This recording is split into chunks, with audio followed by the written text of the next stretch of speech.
Hey guys, where are you at? Right there, I see you. Oscar here for Not a Grouch, and I haven't done a driving video in a while. I really would like to do a daily video for you guys, but sometimes I find that work, it's a little bit mundane or boring, so I don't really want to show you some of that. I think it will put you to sleep. But then my friend said, just do a video about your life every day anyway. And when I have something interesting to say, just add it. And that's okay, kind of like my own reality TV show. So I want to maybe give that a try, and maybe today is the first day I do that. I'm not sure. This isn't a challenge.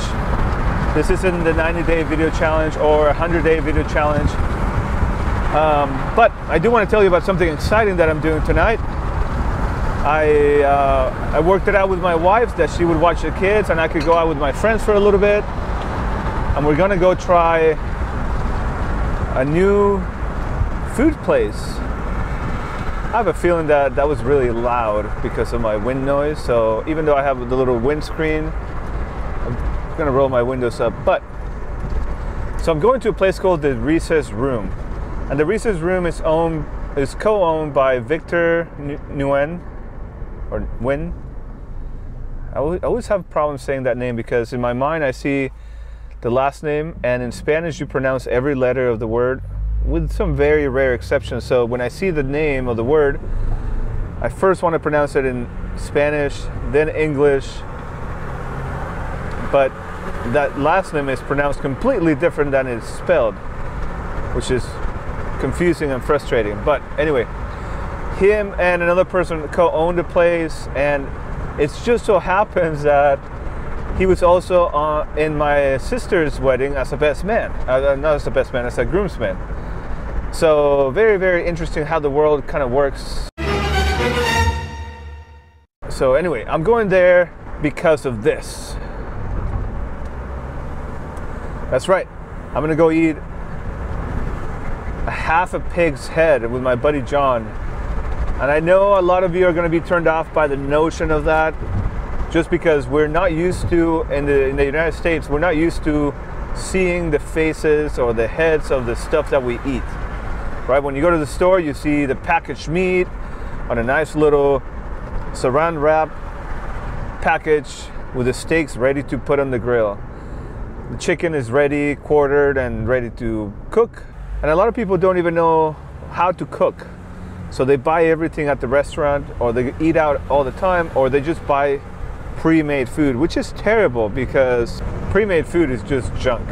Don't buy that at the store. Don't buy just don't buy pre-cooked food at the grocery store. If you're gonna buy your cooked already made and prepared, then just stick to restaurants, even if it's delivery. But in any case, in some of the developed countries like the United States, I believe that's probably the most salient example about it.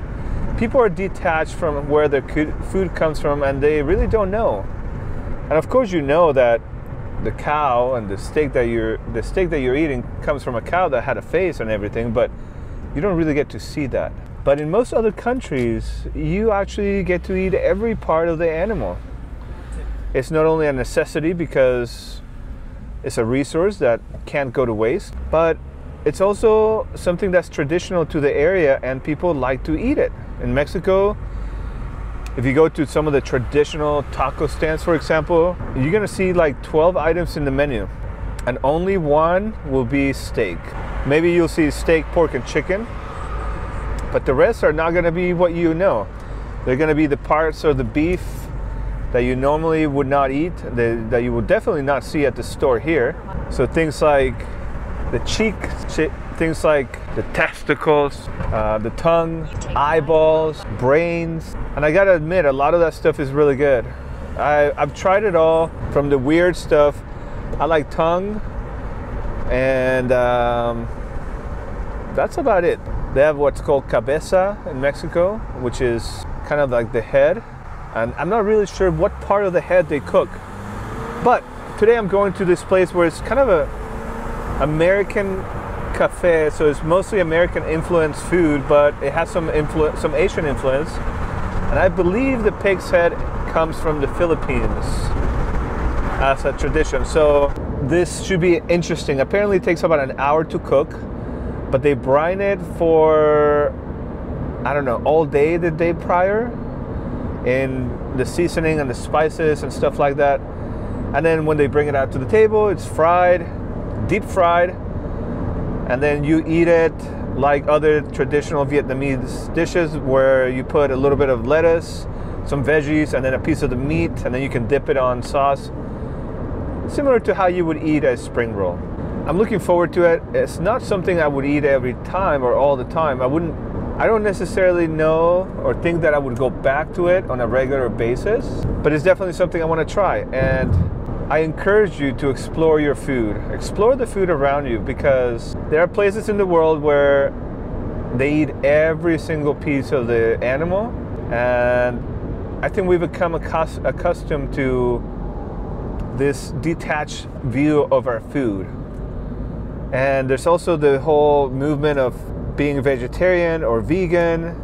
And while that's noble in principle, sometimes it's actually counterproductive, and it undermines the very thing that they're trying to do by principle, by trying to be more environmentally friendly or sustainable.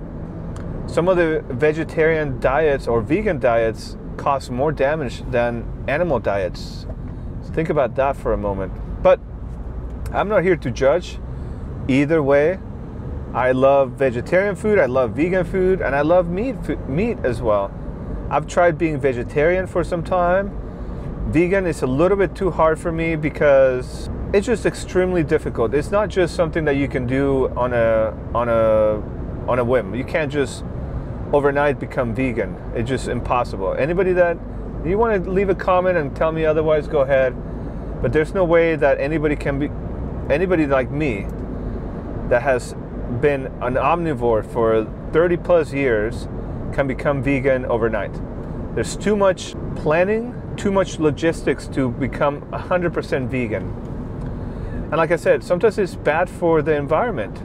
You know, the way that some of the ingredients for vegan recipes are collected may not be really environmentally friendly. For example, soy. Soy isn't generally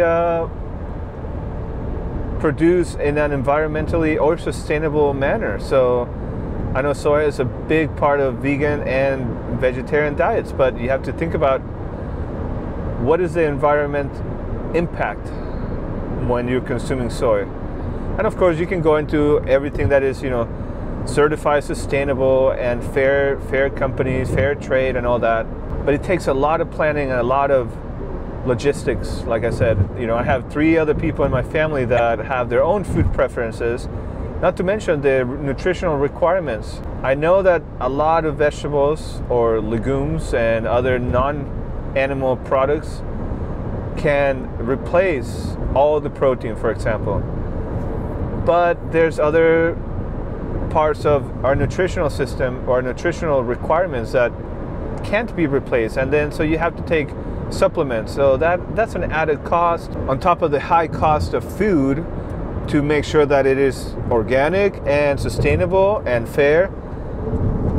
You know, if you go buy broccoli and you just buy broccoli at the store, maybe it's going to cost you $1.50 a pound or less. But if you want the broccoli to be locally grown and organic, you're going to be looking at, you know, $4 a pound for broccoli, and then that adds a significant cost to most families. And the same thing goes for beef, by the way. If you want to buy organic grass-fed beef, the price can double or triple. So my take on it is eat the best quality food you can afford, and that satisfies your nutritional requirements, and also second would be to satisfy your taste buds, because food sucks when it's not tasty. So let's put it that way. So that's why I'm going to taste this.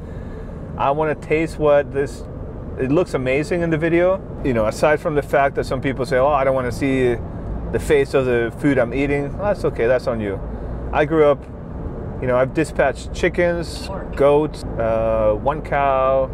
I've never really gone hunting, but I've gone hunting for birds, but I didn't eat those. That was just I was really young and we went hunting for birds.